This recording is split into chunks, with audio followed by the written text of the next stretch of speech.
തെക്കൻ കോട്ടയത്തടുത്തുള്ള കുമാരനല്ലൂർ എന്ന സ്ഥലമാണ് ഈ കഥയുടെ ഭൂമിക എന്ന് വെച്ചാൽ പശ്ചാത്തലം. പണ്ട് അവിടെ പുളിക്കൽ ചെമ്പകശ്ശേരി എന്നൊരു നമ്പൂതിരി ഇല്ലം ഉണ്ടായിരുന്നു. വളരെ ധനസമൃദ്ധിയൊക്കെ ഉള്ള ഒരു ഇല്ലമായിരുന്നു. എന്നാൽ കാലാന്തരത്തിൽ അതൊക്കെ നശിച്ചു പോയിട്ട് ഒന്നുമില്ലാതായി, തീരെ ദാരിദ്ര്യമായി. അവിടെ ആൾബലവും ഇല്ലാതായി. അവശേഷിച്ചത് വിധവയായ ഒരു അന്തർജനവും അവരുടെ കൗമാരക്കാരനായ ഒരു പുത്രനും മാത്രം.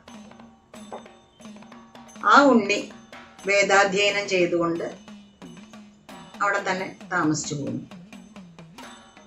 അവരുടെ ചുറ്റുവട്ടത്തിലായി ധാരാളം നമ്പൂതിരി ഇല്ലങ്ങളൊക്കെ ഉണ്ടായിരുന്നു. അവിടെയൊക്കെ ഈ ഉണ്ണിയുടെ പ്രായത്തിലുള്ള ഒരുപാട് കുട്ടികളും ഉണ്ടായിരുന്നു. അപ്പൊ അവരെല്ലാവരും വേദാധ്യയനം ചെയ്തുകൊണ്ട് കഴിച്ചു കൂട്ടുന്ന കാലമാണ്. പക്ഷെ ഈ ധനികരായ ഉണ്ണികള് ചെമ്പകശ്ശേരി ഇല്ലത്തെ ഉണ്ണിയെ അടുപ്പിക്കില്ല. അവർക്കൊരു കുറച്ചിലുമായിരിക്കുക. ആളെ അങ്ങോട്ട് ഒറ്റപ്പെടുത്തി ഇവരെല്ലാവരും കൂടെ കളിക്കുകയും ചിരിക്കുകയും നേരം പോക്കുകളിൽ ഏർപ്പെടുകയും ഒക്കെ ആയിരുന്നു പതിവ്. അതിൽ ഈ ഉണ്ണിക്ക് വിഷാദം ഉണ്ടായിരുന്നു. എന്നാലും നല്ല ഒരു സംയമനത്തോടു കൂടി അതെല്ലാം ഈ കുട്ടി നേരിട്ട് കൊണ്ടിരുന്നു. ഒരു ദിവസം മറ്റ് ഉണ്ണികളൊക്കെ കളിച്ചുകൊണ്ടിരിക്കുമ്പോൾ 500 പട്ടാളക്കാര്, ആയുധധാരികളായിട്ടുള്ള പട്ടാളക്കാര് ഓടി അവിടെ എത്തി. അവശ നിലയിലായിരുന്നു അവരെല്ലാവരും. കാരണം കൊച്ചി രാജാവും കോഴിക്കോട് രാജാവും തമ്മിൽ നടന്ന യുദ്ധത്തിൽ പങ്കെടുത്ത് പരാജയപ്പെട്ട് ജീവൻ രക്ഷിച്ചുകൊണ്ട് ഓടി വന്നവരായിരുന്നു ഈ പട്ടാളക്കാരെല്ലാവരും. ഭക്ഷണം കഴിച്ചിട്ടും 2-3 ദിവസങ്ങളായിരുന്നു. അവരെല്ലാവരും ഈ ഉണ്ണികളെ സമീപിച്ചു പറഞ്ഞു, ഞങ്ങൾ ഭക്ഷണം കഴിച്ചിട്ട് കുറച്ച് ദിവസങ്ങളായിരിക്കുന്നു, ഒരു നേരത്തെ ആഹാരം തരാൻ ഏർപ്പാടെന്തെങ്കിലും ഉണ്ടാക്കി തരുമോ എന്ന് ചോദിച്ചു. ഈ ഉണ്ണികളൊന്നും അത്ര ഒരു അനുകമ്പയോ അങ്ങനെയൊന്നും ഉള്ള കൂട്ടത്തിലായിരുന്നില്ല.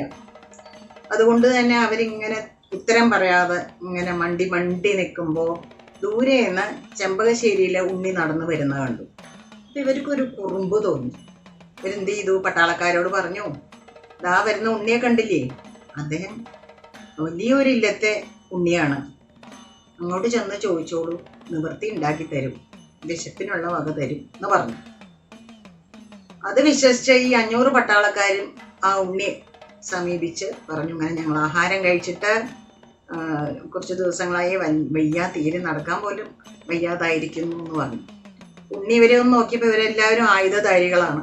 ഇവരും ചോദിച്ചപ്പോൾ ഇവർ പറഞ്ഞു, ഞങ്ങൾ അങ്ങനെ യുദ്ധത്തിൽ പങ്കെടുത്ത് അവിടെ നിന്ന് ജീവൻ രക്ഷിച്ച് വരികയാണെന്ന് പറഞ്ഞു.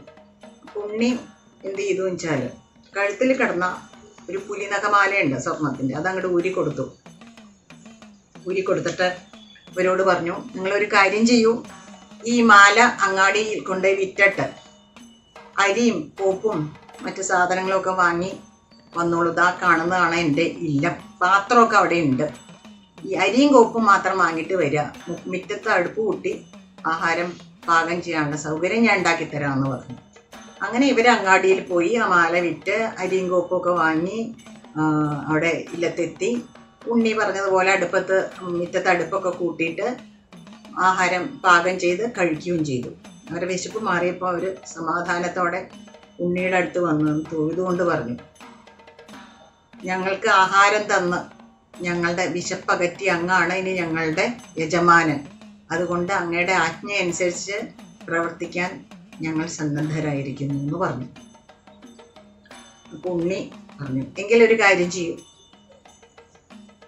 ഇന്ന് രാത്രി നിങ്ങളെ എൻ്റെ അടുക്കലേക്ക് പറഞ്ഞയച്ച ആ നമ്പൂരിയാരില്ലേ, അവരുടെ എല്ലാം ഇല്ലങ്ങളിൽ ചെന്നിട്ട് കുത്തിവാരി അവിടെയുള്ള പണ്ടവും പാത്രവും പണവും ഒക്കെ എടുത്തിങ്ങോട്ട് കൊണ്ടുവരണം എന്ന് പറഞ്ഞു.